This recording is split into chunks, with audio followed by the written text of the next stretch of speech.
Good evening and welcome to our show. I'm Renee Vosica, and joining us tonight is the Terrebonne Parish School District Federal Program Supervisor, Cheryl DeGrees. I want to thank you, Ms. DeGrees, for joining us tonight. Tonight, you're going to go over the summer learning program that the district has offered to our students. All Um, right. I know that registration has already ended, and soon parents will be notified. When and how are parents being notified that their child was accepted into the summer learning program? We have a director for the summer learning program who is in charge, and she will be making those communications May 15th. Those parents will get a J call, a text, as well as a paper from the school saying they've been accepted into the program. And approximately how many students do you guys plan to accept? We have 1,400. So, So which is about the same amount we had last year. I think last year we were around 1,500, and that's a really good amount. It's a good number, and we have enough certified teachers that are available for that amount of kids. that So, is a good bit. So, what is a daily schedule going to look like for students who are participating in the summer learning? the program is from 9 to 1, which is the same time it was last year and the year before. It's Mondays through Thursdays. Fridays is off, which is also really pretty cool. The first day for kids is May 31st, and it ends June 29th. So it's about a 4-week program. And during that day, that 9 to 1 day, they're going to get breakfast, they're going to be served lunch, and they will have bus transportation from home back home. So, it does So it's a incorporate really the good deal. It's going to be very helpful to our working families. absolutely. And then, what types of activities will students be doing during the program? Well, the goal of this program is to assist with the learning loss that happened due to COVID and to prevent further learning loss. We know that our kids had a lot of learning loss when the schools were closed down. So this is actually coming down from the state that we want to assist these children. So what we're doing is we're going to continue with reading units, but we're going to make it fun. We're going to continue with math, utilizing Zern Math, which is a platform that the students use in school already. We're going to have novel studies, but kind of comparable to what's already in the curriculum, but something they're really interested in. I think one of the novels that our director, Dr. Marquita Grant, was looking into was The Never-Ending Story. And being able to pair that up with the movie after they watch the book. So there's some really, really engaging lessons that she has designed for our children to assist with that loss of learning, have them continue learning through the summer. Because we know as educators, when students are off for an extended period of time, there's that learning loss. So we want to, we want to assist with making sure that we can do as much as we can for those students. And I know besides those activities, I know before the show we kind of talked about some of the things. What types of STEM activities and field trips will you be taking?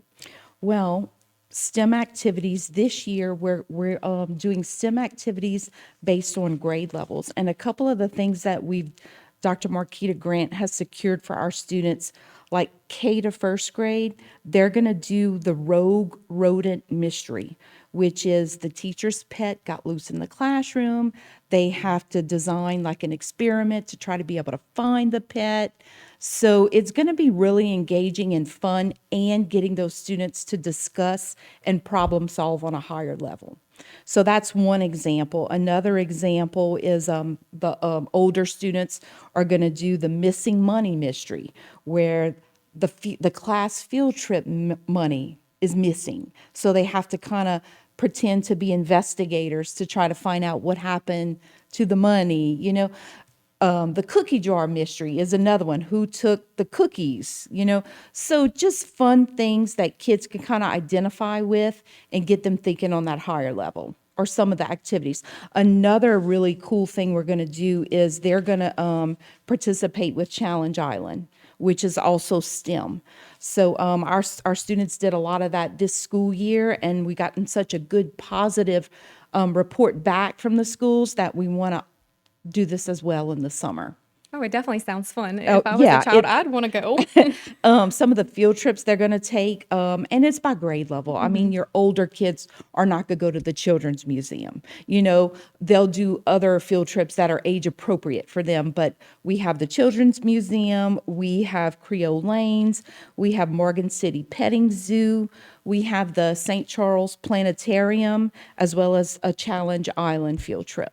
So they're definitely staying busy. Yes, they're going to be very busy. So what do you think are some of the benefits of a student participating in the summer learning program? Well, like I said before, keeping your child learning throughout the summer decreases that probability of them having some slippage in their learning from the school year. So we want to provide that opportunity to keep them engaged with reading and, math daily.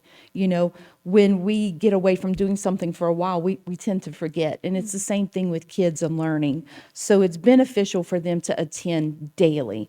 However, we know that families may have vacations planned, and we certainly want to work with our families, and we want our children to be able to experience those family vacations and go on those vacations. So we know that children may not go every day or may miss a week because of a vacation, and that's okay too. We want to work with our working families. We don't want to make things harder. We want to make things easier for our families.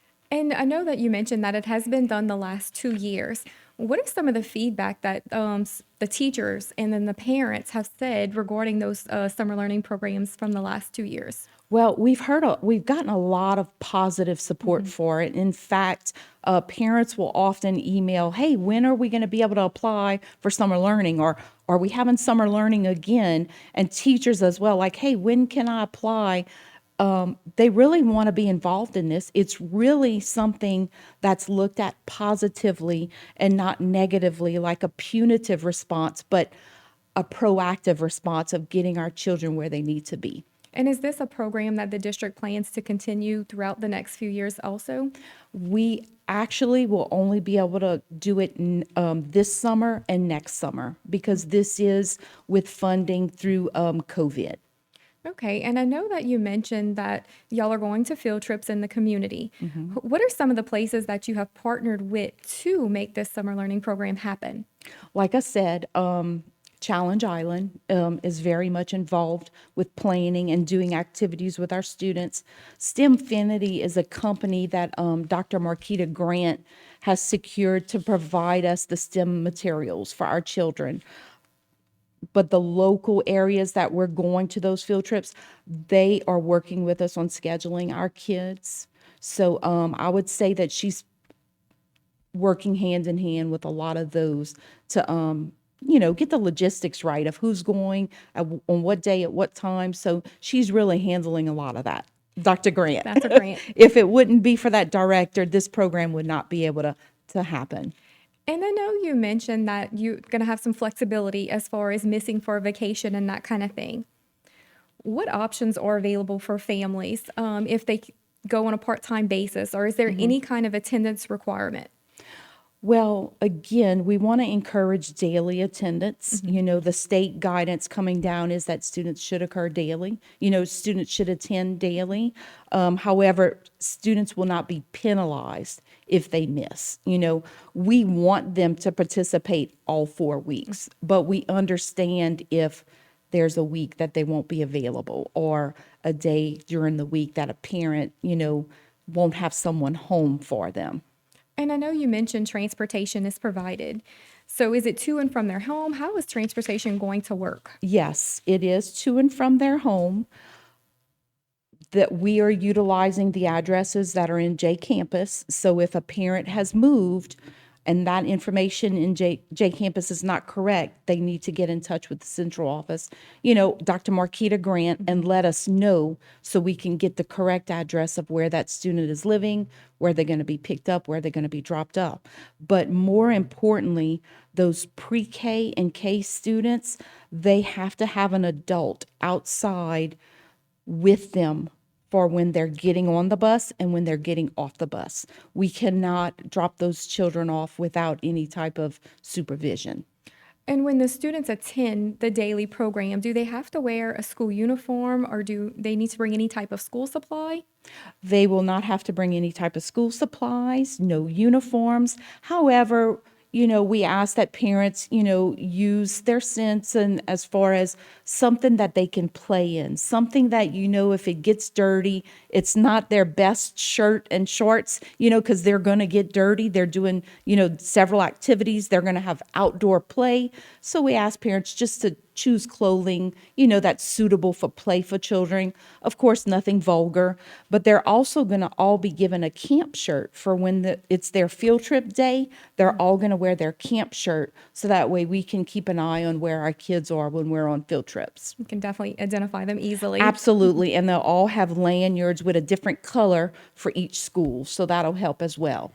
And if parents need more information, who can they contact and how can they contact that person? Well, Dr. Marquita Grant, who's an assistant principal at Ellender, is in charge of the program this summer, and her email is marquitagrant@tpsd.org. All right. I want to thank you very much for coming on the show and providing us with that information. Sure. I would like to thank you, our viewers, for watching. Don't forget to join us every week on Going Public. Good night.